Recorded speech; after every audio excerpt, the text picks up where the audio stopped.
హడలిపోవడానికి. అంటే like the other side of coin చూసుకుంటే, హ్మ్. అబ్బాయి గూడా బయటికెళ్ళి వర్క్ చేస్తారు. అమ్మాయిలు వర్క్ చేసే అమ్మాయిల గురించి నేను మాట్లాడట్లేదు. ఫర్ ఎగ్జాంపుల్ ఇంటి బాధ్య అంటే మనకి ఏజెస్ నుంచి వచ్చేదేంటంటే, ఇంటి బాధ్య మొత్తం ఆడవాళ్ళు తీసుకుంటే, బయటికెళ్ళి సంపాదించి వచ్చి, ఇక్కడికొచ్చి తెచ్చి ఫుడ్ అంతా గ్యాదర్ చేసేది అబ్బాయి గదా!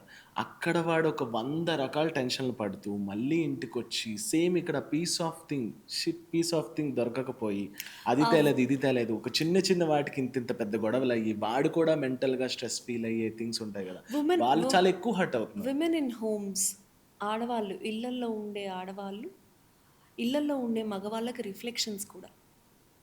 నువ్వు బయటెక్కడో స్ట్రెస్ తీసుకొచ్చి ఇంట్లో ఆడవాళ్ళ మీద అరుస్తా అంటే నడవదమ్మా. హ్మ్.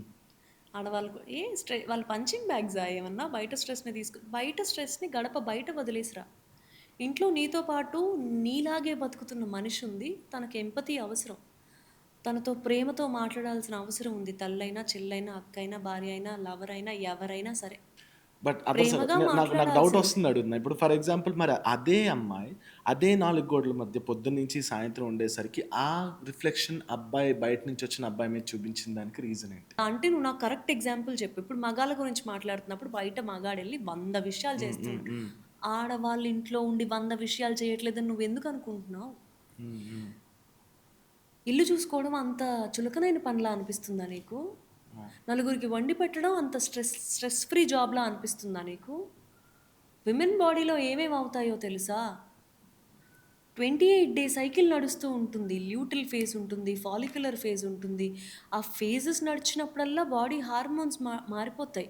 వంటగదిలో 10 నిమిషాలు చేసి ఇలా ఇలా అనుకుంటూ వస్తారు ఫ్యాన్ దగ్గరికి. ఎందుకు? మెనోపాజ్‌లు అయితుంటాయి బాడీలో. It is also stressful job to be in the hot kitchen. Hmm. అసలు sometimes I feel like kitchen అంత ఉక్కపోతగా ఎందుకు స్ట్రక్చర్ చేశారు? హ్మ్. సరే అప్పట్లో అంటే ఇల్లు కాలిపోతుంది, మంట హ్మ్. నడి హ్మ్. ఇంట్లో పెట్టుకోవడం మంచిది కాదు. ఇప్పుడన్నా కొంచెం ఆ స్ట్రక్చర్ మార్చుకోవచ్చు కదా! ఇప్పటికైనా ఆ కిచెన్‌ని తీసుకెళ్ళి ఆ మూలకి, ఆ వేడిలో పెట్టకుండా, ఆ ఇండక్షన్ స్టవ్ ఏదో తీసుకొచ్చి ఏసీలో పెట్టుకొని వండుకోవచ్చు కదా!